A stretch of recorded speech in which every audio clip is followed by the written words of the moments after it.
Africa region. I would say, as Paul recommended, all protocol observed. My task is really simple because most of the key items were spoken by the high table earlier.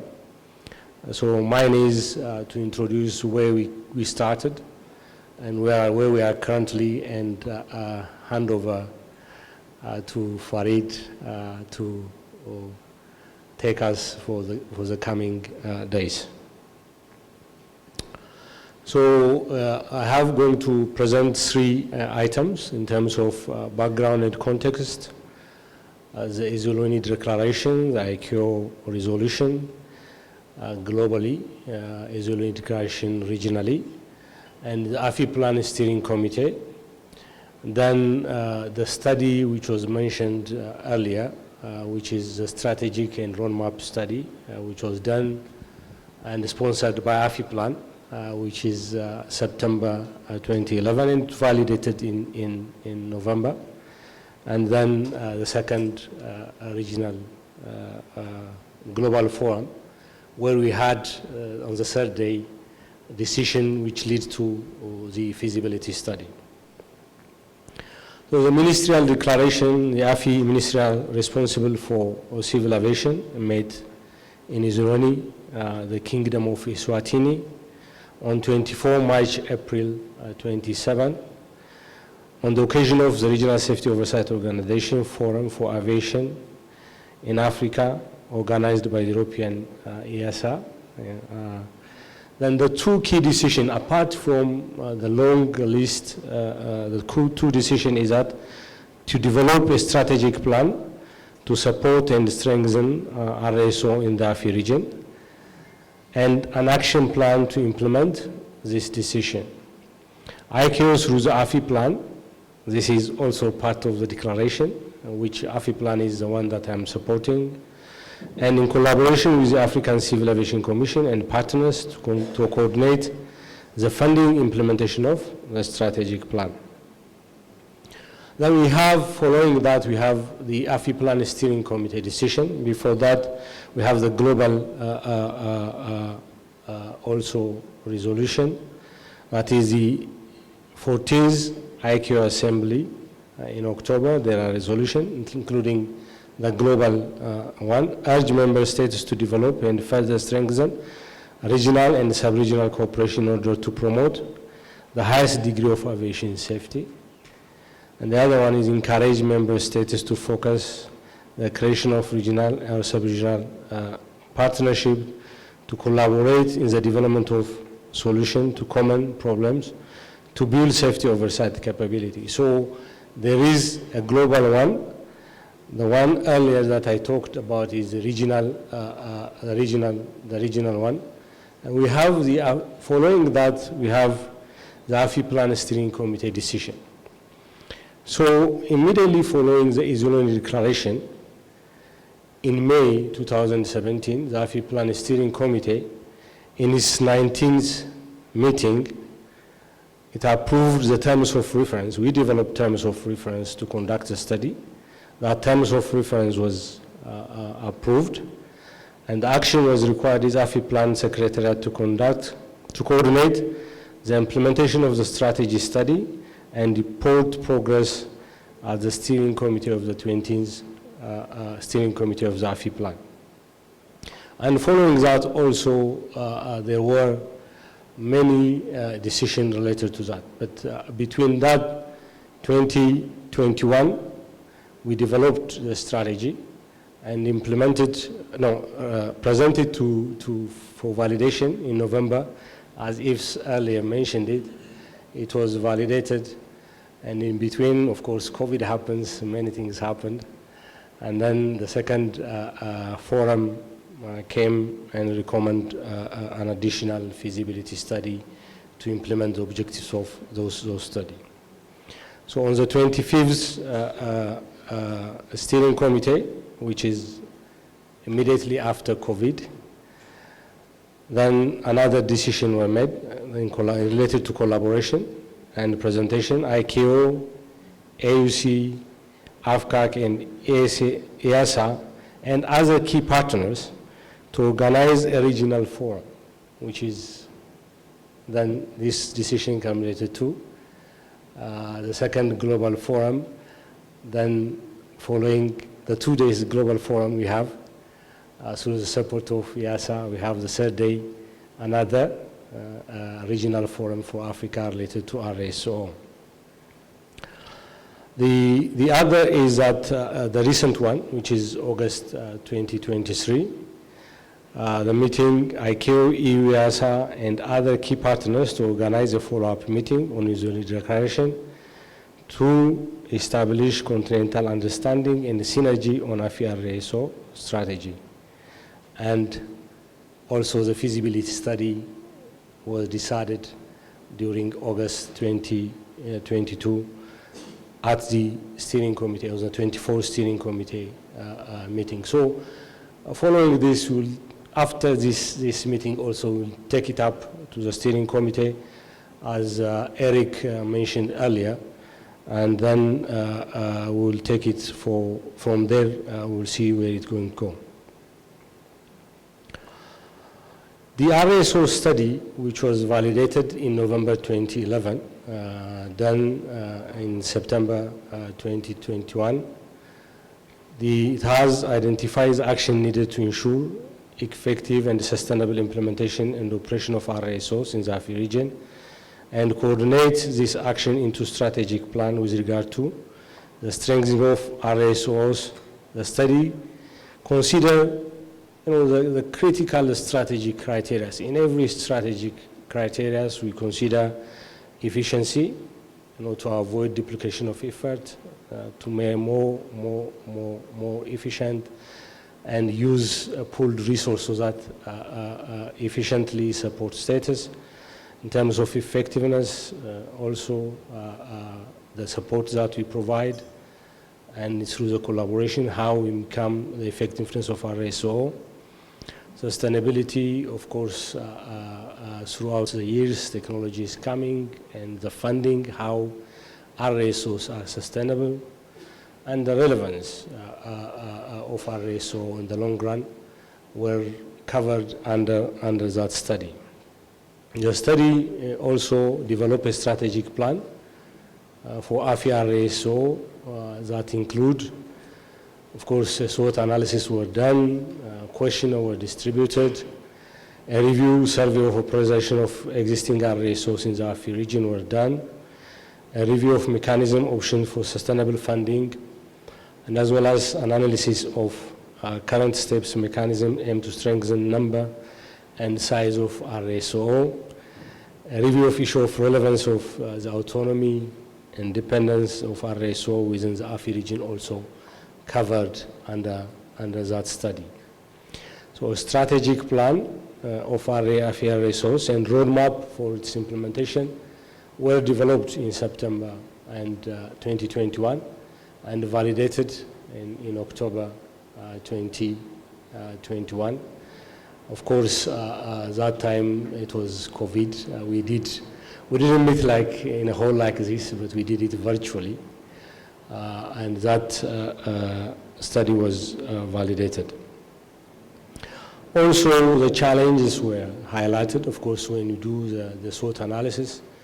The key challenges were identified, which are listed here: legal and institutional framework, flexible and durable funding arrangements, streamlining and ensuring the absence of conflicting functions due to multiple membership, which were mentioned from the high table earlier, effective sharing of complementary human resource capabilities, strong cooperation and collaboration. Those are the challenges. So based on the challenges, the strategy developed on those criteria which I mentioned earlier. Is the efficiency, effectiveness, sustainability, and relevance. When we say that, it was defined as stated.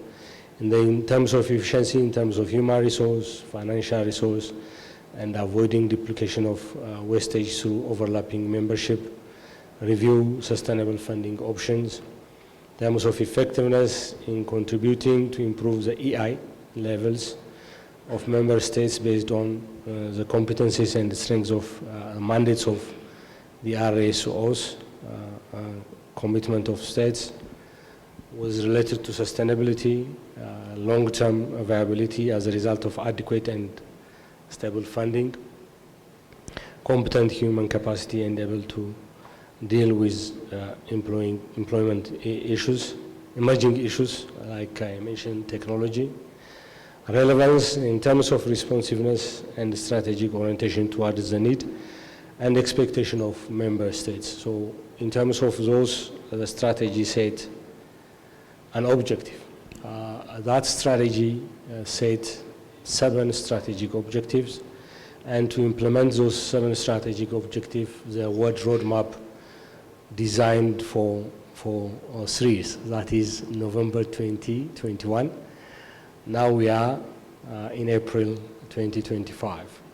So in between that, there was a forum which happened, and the feasibility study comes in with how it is feasible to implement these strategies.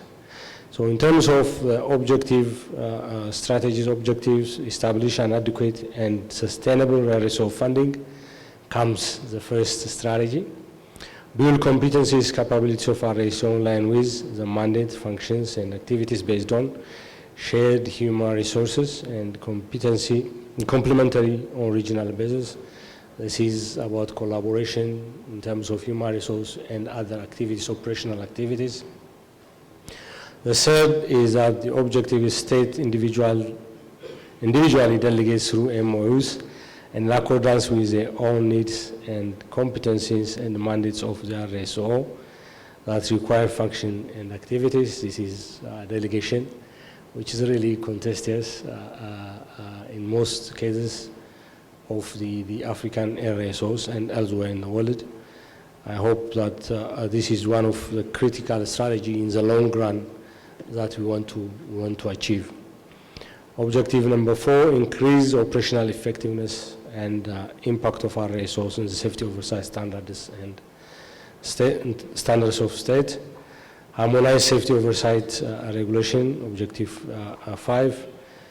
That is, the rules, regulations has to be harmonized among the RSOs and within the states as well. Objective 6, promote reconfiguration and optimization of the number and size of RSOs. There was, I believe, I hope that when Farid present the feasibility study, one of the items that is going to look is the number and size. So there was, in that strategy, there was a belief that the number and the size of our resource has to be rationalized and optimized. That is as one of the objectives. Objective number 7 is establish strong cooperation and collaboration among different parties of partners, coordination with other safety oversight programs and projects in the AFI region. So this requires collaboration among partners in that supports the RSO strategy. Fast forward, we came to the second RSO Global Forum. As I indicated, the study were done, and in terms of implementation, we have an issue. And when we discuss related to the implementation, the recommendation of the AFI Plan Steering Committee, let me go back. As you see, they came up, okay, this is not implemented so far. We are reporting that the study is done. We have a challenge in terms of implementation. So the steering committee came to come up, okay, during the second forum, we can have one day, discuss about it, and come up with a solution, which it says that the feasibility study. So in the current forum that the steering committee recommends, the AFI Plan Steering Committee recommends, based that recommendation, with the generous support of EASA, the usual in supporting the FERSOs, we come up with the third day for RSO in the African region during the second forum. And the key recommendations are three in that case. With regard to funding mechanism and optimizing the number and size of RSO, ICAO ESAF plan in collaboration with stakeholders and partners, review and update the RSO RIO strategic plan and roadmap. So we coordinated with EASA, AFCAC, AUC, and through the support of EASA, French CAA as a consultant engaged. Farid is here among us, and we have been working since last year to come up with this feasibility study. So today, following the recommendation of the second global forum, during the second global forum, the third day we have the African one. So in that recommendation, we came up with the feasibility study. So the ICAO ESAF plan in collaboration with stakeholders and partners conduct an in-depth feasibility study, which is the current one, taking into account the pros and cons of different options of RSO strategic plan, with the objective facilitating the final adoption by the decision makers. So Eric and AFCAC are coming to this level. So the decision makers, what Eric was mentioning earlier, so once it is adopted, validated, we will take it up through the proper channel to the decision makers. That is STC, I think, in the context of the African ministers. And ICAO, in collaboration with AFCAC and UC, present a revised, validated strategic plan so to the relevant authorities, so that not only adopted, we have been making a lot of strategies, studies. Implementation is important. And for that implementation, as mentioned earlier, we need to mobilize resource and support the RSOs. And the way that we see is that we have to take it up through the decision-making process so that AUC with the development partners can mobilize enough resources to implement and support the strategies. But the strategies are yours, the RSOs, AFI RSOs. Of course, ICAO is always there, as the Deputy Regional Director alluded earlier. We are always there to support. But this strategy is yours, and you are going to, the feasibility study, the recommendation will come after we discuss the three years once we validated, and it has to be implemented. And for that implementation, those has to be fulfilled. So hopefully the validation will be taken up back in May for AFI RSO, for AFI steering committee meeting, and is going to be adopted, and then through the proper channel, AFCAC, AUC, and we'll take it to STC in September. I hope that, Eric, is it in September? Yeah, and so in September it will be taken to the ministers. The RSO strategy roadmap, the previous one, is available. The one which is the strategy, the roadmap, the objectives that I talk, the details are available. The final strategic and roadmap study in this link, and in ICAO ESAF website. You can always consult the website so that you get enough information in that regard. Once the current one is validated, of course the current one is also there, then we'll upload it accordingly. Of course the current one is uploaded in this meeting website. With that, we have colleagues and my dear Radi and Rene, if you have something to add, you are welcome. Otherwise, the floor is open. And yes, of course, because setting the scene in the agenda item is EASA is also there. So if there is anything to add, you are welcome. Otherwise, the floor is open for intervention. Thank you.